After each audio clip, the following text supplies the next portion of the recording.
Most people fear it being tough when they're asking for something crazy.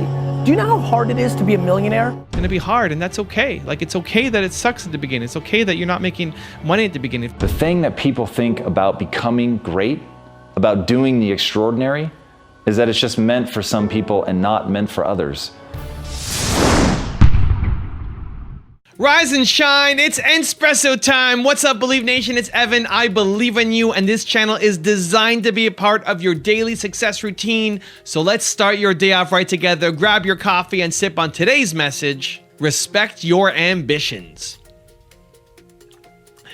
Over to you, Gary Vaynerchuk. Also, if you want to know what Gary Vee and other successful entrepreneurs have to say about building unstoppable confidence, check out my 254 Confidence series, where every day for the next 254 days, I will send you a morning video for free to help you build your confidence. The link to join is in the description below. Patience and failure, they all ladder up to one thing, which is insecurity. I wake up every morning. Espresso, keep me going. I wake up every morning. I think most people fear it being tough when they're asking for something crazy. Do you know how hard it is to be a millionaire? It's unbelievably hard. Yep. 99% of people in the world never even remotely get close. Number one, biggest mistake all of you make is you don't realize it's gonna take 21 years for success. 21 years for success. 21 years for success. Now look, most people don't understand what it is to do a million. Everybody thinks everyone should do a million. I laugh at a million. 99% of the people watching this video right now, or 31 years from now, because everything will be online, will never taste a million. 99% of you. Now, when you internalize that, all of a sudden now you're gonna respect what you're asking. Yeah. I want people to respect their audacious ambitions more. Most entrepreneurs dream big and go home. You've got massive goals and an unrealistic timeline. Then when you don't achieve your goals, you end up feeling like a failure and shutting down your business. The truth is, building a business is gonna take way longer than you think it will. And until you understand that, until you feel that and appreciate that, you're living in a fantasy land and will likely quit on your genius idea too soon before you end up making money with it. So in my first business, I thought I was gonna, be rich overnight, amazing. Not quite overnight, but I thought I was gonna make money pretty quickly. I turned down 6-figure jobs. I'd be traveling around the world to go and do what I thought was my dream job, to do this business where I'm making $300 a month. But I thought, well, that's not gonna last, like $300 a month. We'll start cranking it out soon.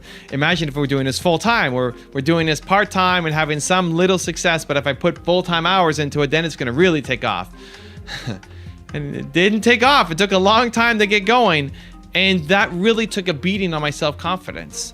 It didn't help that I was too embarrassed and ashamed to tell my friends about what I was going through, but I felt worthless. I felt like I should have figured it out sooner. I felt like other entrepreneurs were crushing it, and here I was sucking and unable to have success. And I got to the point where I told my business partner that I quit. I remember one meal, family meal, Thanksgiving or something, where I told my business partner, I called him on the phone, I said that I quit. Like, I need to feel like I'm a worthwhile human being. I need to feel like I have some kind of value as a person, because my soul is being sucked out of me in this business. I feel worthless and we're not getting results. I'm putting in the work.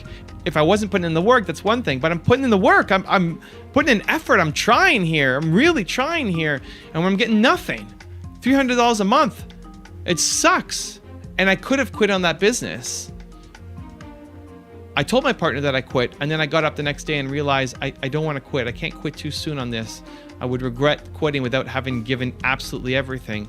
And that's when I discovered the idea of modeling success. I asked myself who else had built a business before in this space and what could I learn from them and apply it to my company, where I discovered Bill Gates and how he started Microsoft, and that ended up saving the company. But I almost quit. I almost kept to that quit decision, and my partner could have held me to it and said the next day, he opened the door and just looked me in the eye, and I just walked in, and we didn't talk about it. To his credit, he didn't say, well, I thought you quit, why are you showing back up here? I almost quit on that path, and now I'd likely be in some corporate job that I hate. And I think that happens to too many people. You think it's going to be easier than it is, and then you get dissatisfied, you get upset with yourself, you beat yourself down too much because other people have had tons of success. Why are you not having that as well? And so that's what I want to try to combat. I want you to realize it's going to be hard, and that's okay. Like, it's okay that it sucks at the beginning. It's okay that you're not making money at the beginning. If it goes faster than expected, that's amazing. But to think that in 6 months, your business is going to explode and you're going to be a millionaire, kind of like what I thought, then you're setting yourself up for failure. Where if you look at most, not all, some success stories do happen overnight, but most success stories are not an overnight success. We just think they are.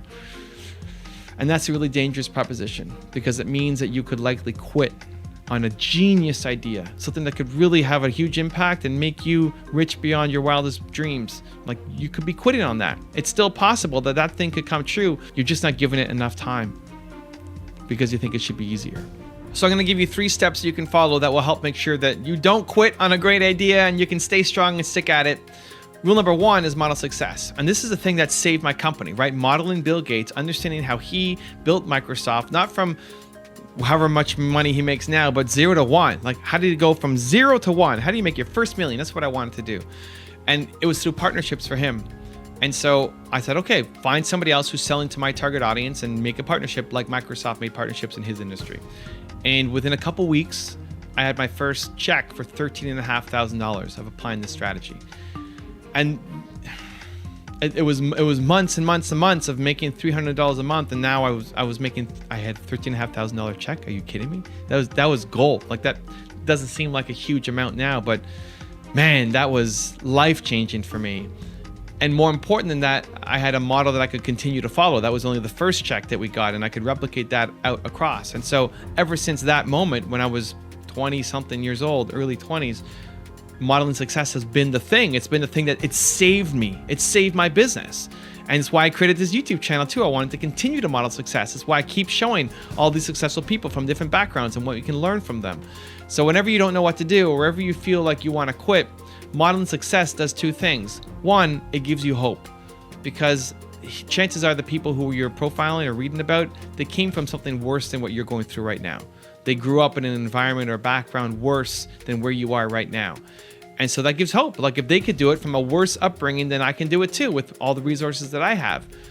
And then 2, it gives you specific ideas. So this is specifically exactly what Bill Gates did to build Microsoft. Okay, I'm going to copy that for myself. How can I copy that exact strategy and apply it to my business? And it won't 100% work, but it 90% works. And that last 10% I need to tweak for my business. And so model success. Find the people who, 1, you look up to, who are in your industry, who you can learn from, but also just in general. People that you look up to. Because if you're in software and you love Oprah, you can still learn from her and apply it to make your business better. So number 1, model success. Number 2 is focus on momentum. One of the big reasons why people quit and they give up and they lose self-esteem and lose their values, because they want to be up here, which is amazing. Great to have that great big ambitious goal, and you're only here, but you're building slowly. And it's that focusing on momentum that actually makes a difference. It's not how close are you yet to your big goal, but how much better are you than you were yesterday. At the beginning, when you have no revenue and you made no money yesterday and no money the day before, no money the week before, then money may not be the metric that you follow, but you might be measuring how many people are using your thing, or how many inquiries you're getting, or how many hits you're getting on your YouTube videos, or whatever other metric that you can track to show that there's something happening in your business, right? There's some positive momentum forward, and keep focusing on that. What I love doing as an entrepreneur is I love finding one thing that works. I'll keep testing. I find one thing that works and I'm boom, all in, massively focused on making that thing happen. So on a macro scale, you look at YouTube. I was testing a whole bunch of different things, and then I tried YouTube and I liked it and it started working. Boom, we're going all in on YouTube. Let's go. 3 videos a day. Let's go. 4.5 years ago, I had 7,000 subscribers, now 1.6 million. Let's go, right? I want to get to 8 videos a day. Let's go. Like, it's the moment. Now's the time. Blinders on. Let's go. Make it happen. Don't get distracted by all the other opportunities around you. We got stuff to do. We got a life to make happen, right? Like, let's go. Right? That's how I think. And then even within the micro of YouTube, I test this series. It doesn't work. Test this series. Okay, it's okay. Test this series. Hit upon the top 10. People love this. Let's go, right? From 1 top 10 as a test to top 10s every single day, right? 5 days a week. 5 days a week, top 10s. Let's go. When you find the thing that works, you plow it through until it doesn't work anymore. Focus on momentum, not just on the results. If you're building momentum, it will lead to results, but it also makes you feel good. Like, something's working. Like, I'm actually getting some kind of momentum, some kind of feedback, something positive is happening, right? And so focusing on momentum will help give you the motivation and the energy to keep going. And step number 3 is don't isolate yourself. I think one of the biggest reasons why entrepreneurs quit is because they have nobody to talk to. They don't know what's normal and what's not normal, and they just feel really isolated, alone, and it ends up getting a lot worse for some people than just quitting their business. So don't isolate yourself. Try to be around other entrepreneurs. Try to get out of the house or out of the condo or out of the garage and go meet other entrepreneurs, whether that is going to meetups locally in your town, in your city, going to different events that are entrepreneur related, looking for networking opportunities, looking for mastermind groups, or forming your own mastermind group. Ideally, it's face to face, but worst case, just go online, like join Believe Nation, leave a comment, look at other people's channels and get involved. Just be around other people who are also going off and chasing their ambitions and their dreams, and somebody who can say, I'm losing hope, or I'm not sure what to do, or I'm struggling right now, who can also give you feedback based off them being in it too, not just your friends and family who think, some of them may think you're crazy and others may just think, I love this person, but I don't know what to do to support them and help them.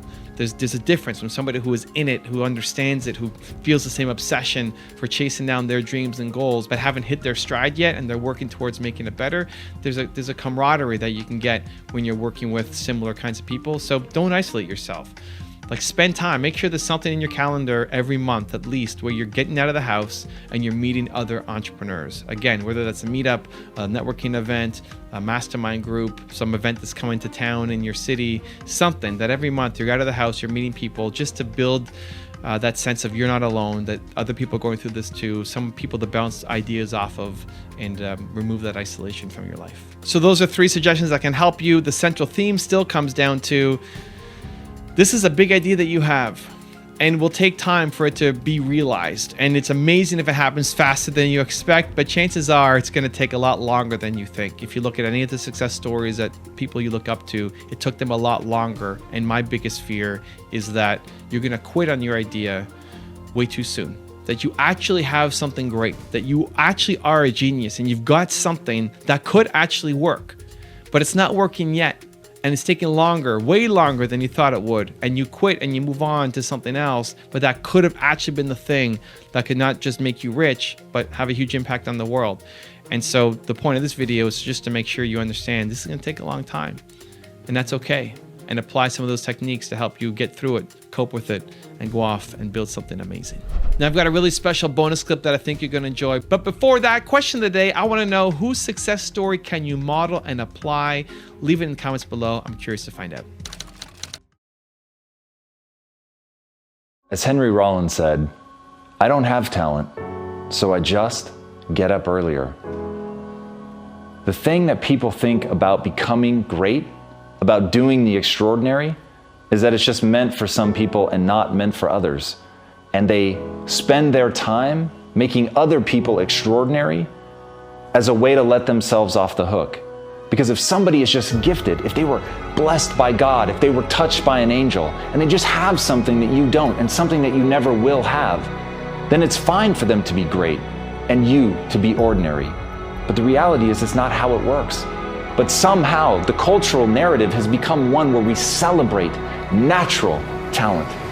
That if somebody is graced by God, that if they have something divine about them, that they're somehow better, that it's more beautiful than the scrappy person who's had to work for everything they've ever had. The guy who simply acknowledges, like Henry Rollins, that he doesn't have more talent than the next person. He's simply willing to outwork them. He's willing to set the alarm, to get up, to do whatever it takes, to find his path, to create that skill, to outwork talent, to show that by putting in that energy and that effort, there's a magnification effect that is far greater than anything that could be given to you, bestowed upon you. You have to grab it. You have to take it. You have to have a level of intensity in your life to be able to leverage it and create something amazing.